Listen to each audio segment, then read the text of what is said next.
Assalamualaikum. Hari ini cikgu nak kongsikan tajuk persamaan linear KSSM tingkatan 1 ya, bab 6. Okey, 6.1 persamaan linear dalam satu pemboleh ubah. Standard pembelajaran adalah menyelesaikan persamaan linear dalam satu pemboleh ubah. Okey. Penyelesaian persamaan linear ialah nilai berangka yang memuaskan persamaan itu ya. Persamaan linear dalam satu pemboleh ubah diselesaikan menggunakan 3 kaedah ya, iaitu kaedah cubajaya, aplikasi konsep kesamaan dan kaedah pematahbalikan. Okey, hari ini cikgu terangkan kaedah yang ketiga, iaitu kaedah pematahbalikan ya. Okey, kaedah pematahbalikan ini ialah bekerja dari belakang ya. Biasa kita dari depan ya, tapi kaedah pematahbalikan ini kita bekerja dari belakang ya. Okey, contoh 2x tambah 1 sama dengan 7 ya.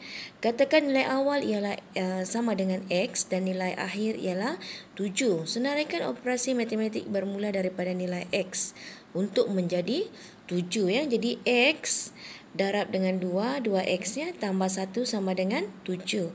Dengan menggunakan kaedah pematahbalikan ya, kita kerja dari belakang ya. Kita dari belakang, so 7 ya tambah 1 tadi kita ubah tandanya jadi tolak 1 ya. Tambah dia berlawan dengan tolak ya. Darab dengan bahagi ya. Bila menggunakan pematahbalikan, darab 2 tadi akan berubah menjadi bahagi dengan 2.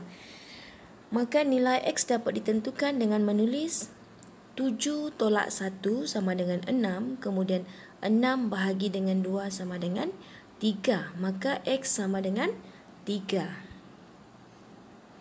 Okey, kita tengok contoh 1 ya. X tolak 5 sama dengan 0 ya. Okey, kita boleh tulis x tolak 5 sama dengan 0 ya. Okey, kemudian menggunakan kaedah pematahbalikan, 0 tambah 5 sama dengan x ya. Jadi 0 tambah 5 sama dengan 5. Maka nilai x adalah sama dengan 5. Okey, seterusnya contoh 2. X tambah 4 sama dengan 8. Biasa kita tulis X tambah 4 sama dengan 8. Okey, dengan menggunakan kaedah pematahbalikan, kita tuliskan 8 tambah 4 itu tadi kita ubah menjadi tolak 4. Jadi 8 tolak 4 sama dengan 4. Maka nilai X ialah 4.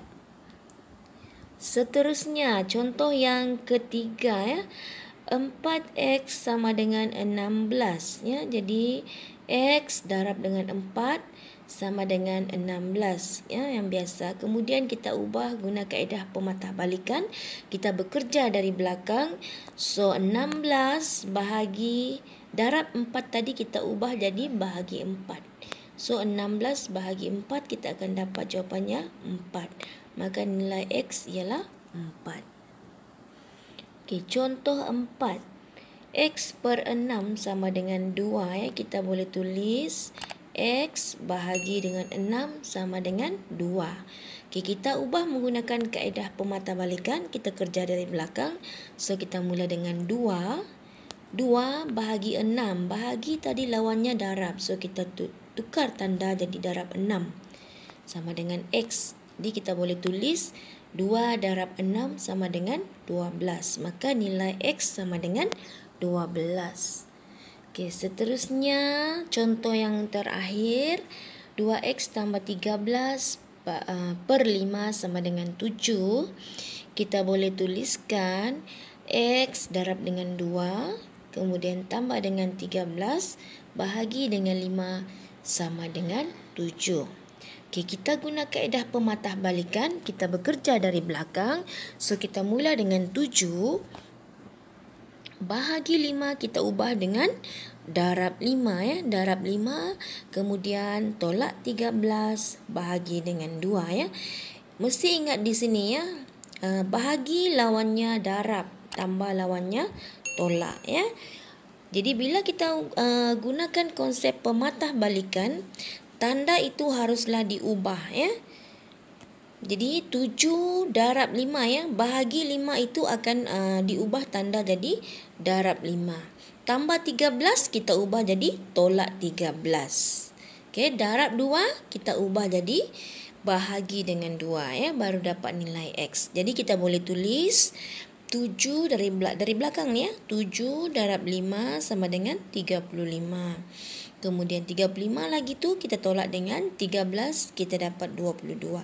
Seterusnya 22 kita bahagikan lagi dengan 2 sama dengan 11. Maka nilai X sama dengan 11. Jadi cikgu haraplah pelajar-pelajar faham ya penerangan cikgu ini. Okey, sekian. Terima kasih. Jumpa lagi di kelas akan datang.